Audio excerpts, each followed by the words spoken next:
Hi, I'm Helen Johnson, an engineer at DomainTools, and I would like to share with you why SSL is an integral piece of threat intelligence. For a little background, having SSL verification validating a website has become paramount to verifying its legitimacy and integrity. SSL is used to verify and legitimize identities, encrypt end-to-end communications between a user and a website, and build trust with users. And as an added bonus, SSL verification also helps with search engine optimization. For the inverse, we also see that SSL is being leveraged by threat actors in order to add legitimacy to their websites. Fortunately, there are characteristics to look for that betray an invalid certificate on a website.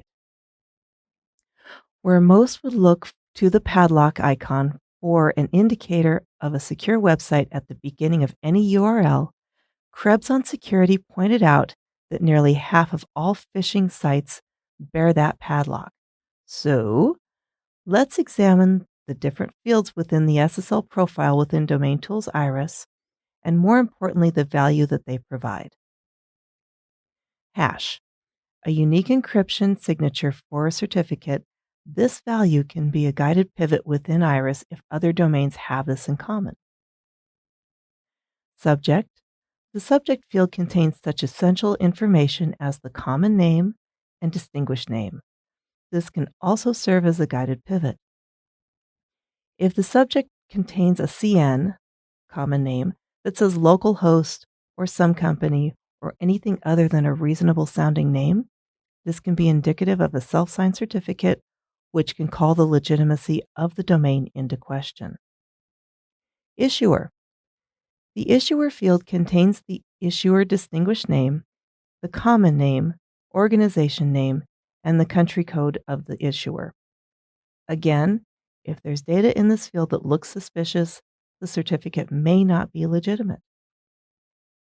Validity. This field contains the dates for the period of time that the certificate is valid.